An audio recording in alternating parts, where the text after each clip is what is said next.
지난해 태풍 흰남노 때 물에 잠긴 부산 남항체육공원입니다. 방제 호안을 타고 넘어온 바닷물이 빠지지 않아 일대가 물바다로 변했던 곳입니다. 지난주부터는 물막이 역할을 한 서방파제를 뚫는 작업이 한창인데 태풍 카눈이 오기 전까지 마칠 수 있을지 걱정입니다. 작년 8월, 7, 8월에 태풍이 와서 손실이 그만큼 입었으면 올해 7, 8월에 올 거라 뻔한데 이제 와서 태풍 오고 있는데 지금 와서 이렇게 하신다는 건 도저히 이해가 안 갑니다. 흰남노로 모든 게 박살났던 부산 송도의 초고층 아파트 앞입니다. 도로 옆 빈 공터에는 어느덧 2단에 걸친 가벽이 만들어졌습니다. 부유물을 막을 볼라드부터 상업 차수벽까지 설치하고 있지만 불안한 건 마찬가지입니다. 하지만 근본적인 해결책으로 꼽히는 2단계 방제 호안 공사는 이제 막 공사비만 확보했을 뿐 아직까지 첫 삽도 뜨지 못했습니다. 순조롭게 진행된다 해도 앞으로 4년이나 남았습니다. 지난달 집중호우 피해를 입었던 지역도 상황은 비슷합니다. 계속된 폭우로 무너졌던 이 빈집은 여전히 방치돼 있어 주민들은 노심초사입니다. 다 급이 가갖고 바람은 좀 불고 그래도 저 타이루가 떨어져가고 땅으로 떨어져가고 깨진 소리가 나고 하는데 저녁은 잠을 못 자고. 태풍이 부산 경남을 관통할 것으로 보이는 가운데 갑작스런 여름 태풍의 급습에 부산 경남은 또다시 초긴장입니다. 태풍 카눈에 대해 10일쯤 우리나라가 영향권 안에 든다는 전망이 나오는 가운데 카눈이 상륙한 일본 오키나와가 그야말로 박살이 나고 있습니다. 역대급 규모의 폭우를 쏟아내는 것은 물론 상상 이상의 폭풍이 몰아치고 있는데요. 7일 일본 방송에 따르면 태풍 카눈은 이날 오후 2시 가고시마현 아마미시 남남동쪽 80km 해상에서 느린 속도로 동쪽으로 진행했습니다. 태풍의 중심 기압은 970헥토파스칼이며 중심 부근의 최대 풍속은 초속 30m였는데요. 중심에서 반경 220km 이내 지역에서는 초속 25m 이상의 강한 바람이 분다고 합니다.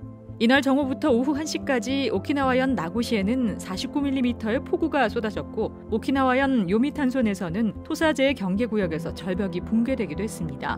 현지 온라인 커뮤니티에는 태풍의 직격탄을 맞은 일본의 모습이 올라오고 있는데요. 반나절도 안 되는 시간 동안 온 폭우로 온 마을이 물에 잠겨버렸고 많은 비로 인한 침수 피해뿐 아니라 거센 폭풍으로 인해 차가 다닐 수 없을 정도였습니다.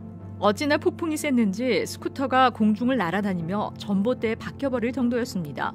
또한 조각상이 바람에 날려 파손됐고 심지어는 나무가 바람에 뽑혀 길에 나뒹구는 모습도 포착됐는데요. 요미탄손 일부 지역에는 가장 높은 경계 수준인 긴급 안전 확보 명령이 발표됐습니다. 카눈의 영향으로 오키나와현과 가고시마현에서는 이날까지 2명이 숨지고 92명이 부상을 입었습니다.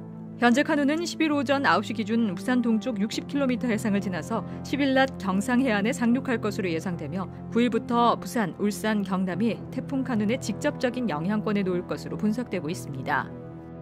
제6호 태풍 카눈이 한반도를 강타할 것으로 예상되면서 각별한 주의가 필요합니다.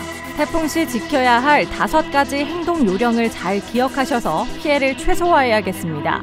먼저 TV와 라디오, 인터넷, 스마트폰 등으로 기상 상황을 수시로 확인해 태풍의 진로와 도달 시간을 알고 대비하는 것이 중요합니다. 그리고 2번째, 불필요한 외출을 자제하고 실내에 머무르는 것이 좋습니다. 이때 건물과 집안의 문과 창문은 모두 닫는 게 중요합니다. 3번째, 차량과 시설물 점검도 미리 해두는 게 좋은데요. 자동차는 침수 위험 지역에서 이동하고 시설물 낙하 위험 여부도 미리 살펴야 합니다. 4번째, 외출 상황에서 위험 지역을 주의해야 합니다. 가로등과 전신주 등 감전 위험이 있는 곳, 공사, 자재 추락 등 사고 위험이 있는 공사장, 하천변, 해안가 등 침수 위험이 있는 곳은 접근을 피하고 산사태 위험이 있는 지역도 접근을 피해야 합니다. 마지막으로 저지대, 상습, 침수 구역 등을 피해 안전한 장소로 대피해야 합니다. 이번 태풍으로 일부 지역은 순간 최대 풍속이 초속 40m 내외로 기차를 탈선시킬 정도로 강력합니다. 강풍이 발생할 때는 낙하물에 의한 피해가 없도록 공터나 건물 안으로 대피하는 것이 좋습니다. 또 농촌에서는 물꼬를 확인하러 나가지 않고 안전한 실내에서 수시로 기상 상황을 확인해야 합니다. 이번 태풍은 굉장히 오랜 시간 한반도에 머물면서 전국의 태풍의 영향권에 오래 들겠습니다. 또 태풍이 지나간 후에도 주의할 점들이 있습니다. 가족, 이웃들의 안전 여부를 확인한 후 태풍으로 인한 피해 상황을 확인하고 가까운 행정복지센터 등에 신고해 보수 보강을 하도록 합니다. 또 태풍으로 인한 2차 피해를 막기 위해 가스와 전기는 안전 점검 후에 사용하도록 하고 침수된 논과 밭엔 긴급 병해충 방제를 실시합니다.